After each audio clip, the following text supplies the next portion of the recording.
So good morning student, आज हम लोग जो चैप्टर स्टार्ट करेंगे उस चैप्टर का नाम है प्रोबेबिलिटी। ठीक है, तो प्रोबेबिलिटी चैप्टर के बारे में बताने से पहले मैं आपको एक चीज़ बताऊंगा।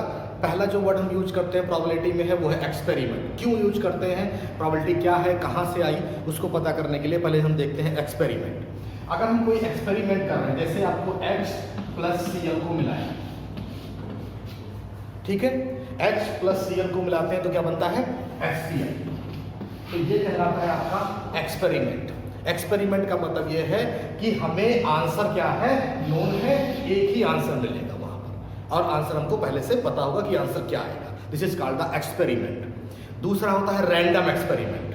क्या है, रैंडम एक्सपेरिमेंट। रैंडम एक्सपेरिमेंट क्या है कि जैसे एक कॉइन को हम टॉस कर रहे हैं, क्या कर रहे हैं, एक कॉइन है उसको हम टॉस कर रहे हैं, तो कॉइन को टॉस करने पर हमको क्या मिलेगा, हेड और टेल।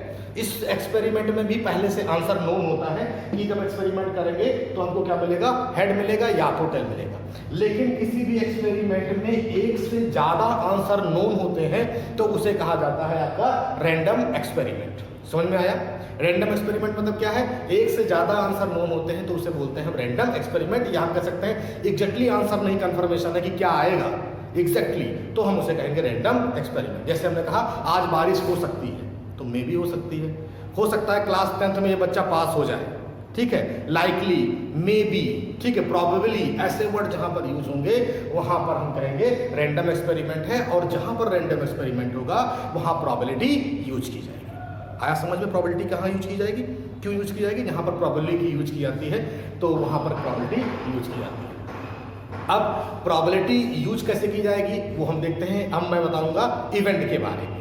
प्रोबेबिलिटी में सबसे इंपॉर्टेंट होता है इवेंट और रैंडम एक्सपेरिमेंट। ओके, हम बात करेंगे किसका बारे में, इवेंट के बारे में। इवेंट का मतलब होता है जिस पर हम एक्सपेरिमेंट करने जा रहे हैं। जैसे हमने कॉइन पर एक्सपेरिमेंट किया तो वो क्या है, इवेंट है। जैसे हमने कहा कि एक डाइस को थ्रो कर रहे हैं, जैसे आपने लूडो खेलते हैं ना, तो डाइस है तो डाइस को थ्रो करेंगे तो क्या मिलेगा, 1 2 3 4 5 6। तो डाइस को थ्रो करने पर हमको जो मिलता है, तो डाइस हमारे लिए क्या हो गया, इवेंट हो गया। आप प्लेइंग कार्ड्स खेलते हैं तो कार्ड्स क्या है हमारे लिए, क्या है, इवेंट है। तो जिसके लिए हम वर्क करने जा रहे हैं वो क्या कहलाता है, इवेंट कहलाता है। समझ में आया? इवेंट। कॉम्प्लीमेंट्री इवेंट मतलब उसको छोड़ के जो इवेंट करेंगे वो कॉम्प्लीमेंट्री इवेंट कहलाएगा। तो दो तरह के इवेंट आ जाते हैं।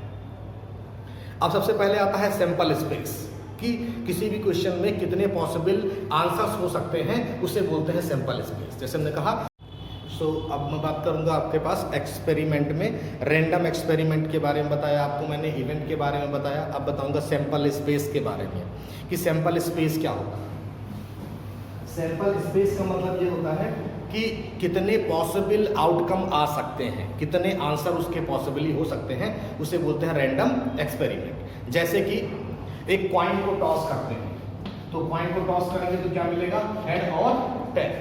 तो सैंपल स्पेस को S से डिनोट करेंगे, S is equal to curly bracket में लिखा जाएगा head comma tail. Sample space को हमेशा करली ब्रैकेट में लिखते हैं और ये आपको मिल जाएगा हेड और टेल। या नंबर ऑफ सैंपल स्पेस की बात करें, कितने वैल्यूज है इसके अंदर, 2 वैल्यूज। ठीक है, अब हम ये कह सकते हैं कि 2 coin is tosses simultaneously, 2 coin एक साथ फेंके जाएंगे तो फिर से हेड और टेल मिल जाएगा। 2 कॉइन टॉस करेगा तो सैंपल स्पेस क्या हो जाएगा, S इज इक्वल टू, या यहाँ पर लिख देता हूँ मैं, S इज इक्वल टू हो जाएगा हेड हेड हो सकता है, देखिए हेड हेड, हेड टेल, फिर टेल हेड और टेल टेल। सो सैंपल स्पेस के बारे में बात करते हैं। जैसे मान लीजिए कि एक डाइस को थ्रो कर रहे हैं, डाइस मतलब लूडो, तो डाइस को अगर थ्रो करेंगे तो लूडो में कितना होता है, 6 तक होता है। तो 1 से लेकर क्या तक आएगा, 6 तक आएगा। तो नंबर ऑफ सैंपल स्पेस अगर हम लिखेंगे तो आपकी वैल्यू मिल जाएगी 6 हो जाएगी। ठीक है, अगर 2 डाइस थ्रो कर रहे हैं तो सैंपल स्पेस अगर हम लिखना चाहें तो इस तरह 1 1 आ सकता है, 1 2 आ सकता है, 1 3 1 4 1 5 1 6, इस तरह से 2 1 2 2 2 3 2 4 2 5 2 6, 3 1 3 2 3 3 3 4 3 5 3 6। इस तरीके से आप लिखे जाएंगे तो 6 1 6 2 6 3 6 4 6 5 6 6, मतलब टोटल आउटकम जो आएगा MS वो कितना आ जाएगा, 36 आउटकम। सिंगल डाइस में 6 आउटकम आएंगे, लेकिन अगर डबल डाइस फेंका जाएगा तो 36 आउटकम आ जाएंगे। ठीक है। तो अभी पहले मैंने कॉइन के बारे में बताया आपको कि कॉइन को फेंकेंगे तो कितने ऐसे पल से बन सकते हैं। दूसरा बताया डाइस को फेंकेंगे तो कितने आउटकम बन सकते हैं। अब हम सीखेंगे प्लेइंग कार्ड्स, क्योंकि 3 टाइप के क्वेश्चन आपके एग्जामिनेशन में आते हैं कि प्लेइंग कार्ड्स क्या होता है। जब खेलते हैं ना ताश लोग खेलते हैं, तो प्लेइंग कार्ड्स क्या होता है उसके बारे में आपको बताऊँगा। ओके सो स्टूडेंट, मैं आपको प्लेइंग कार्ड्स के बारे में बताऊँगा कि प्लेइंग कार्ड्स में क्या क्या चीज़ें होती हैं, कि याद रखना, इस पर भी क्वेश्चन आता है आपका। अगर प्लेइंग कार्ड्स की बात करें तो हमारे पास टोटल जो कार्ड होते हैं वो कितने होते हैं, 52 कार्ड्स होते हैं। प्लेइंग कार्ड्स कितने होते हैं, टोटल 52। इनको 4 सूट्स में बांटा गया है, 1 2 3 4। कितने बांटा गया है, 4 सूट्स में बांटा गया है। इसको हर सूट्स का नाम अलग अलग है। तो अगर 52 को 4 सूट्स में बांटेंगे तो हर सूट्स में कितने कितने कार्ड हो जाएंगे, 13 कार्ड हो जाएंगे। ठीक है। और हर कार्ड का इंडिविजुअली नाम होता है। पहला कार्ड जो होता है वो डायमंड होता है, क्या होगा, डायमंड। दूसरा जो कार्ड होगा वो हार्ट होगा,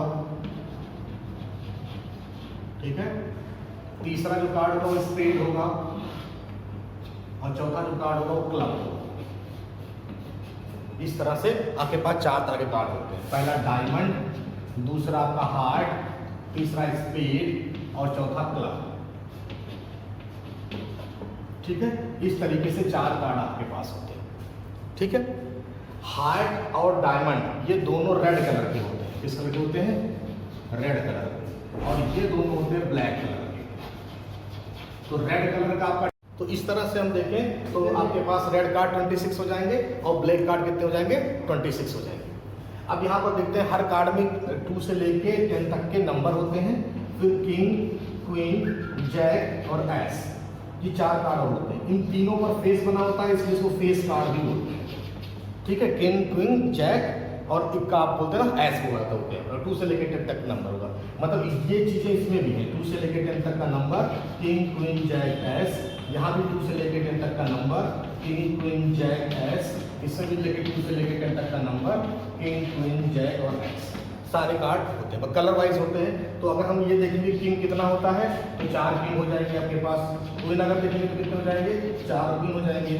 जैक देखेंगे तो हमारे पास कितने जैक हो जाएंगे, 4। अगर इक्का देखेंगे तो हमारे पास कितना हो जाएगा, 4 हो जाएगा। तो फेस कार्ड पूरे बने थे, तो फेस कार्ड टोटल कितने हो गए, 12। क्योंकि 4 4 4 कार्ड होते हैं ना, तो 4 3 जा 12 आपके फेस कार्ड होते हैं। तो ये चीज़ें आपको याद रखनी है, क्योंकि तो क्वेश्चन में अलग इस तरीके से क्वेश्चन पूछा जाता है। जैसे पूछ लिया उन्होंने कि रेड कार्ड बताइए, प्रॉबिलिटी बताइए, ब्लैक कार्ड की प्रॉबिलिटी बताइए, किंग की प्रॉबिलिटी बताइए, तो आपको पता होना चाहिए कितने किंग होते हैं। ओके।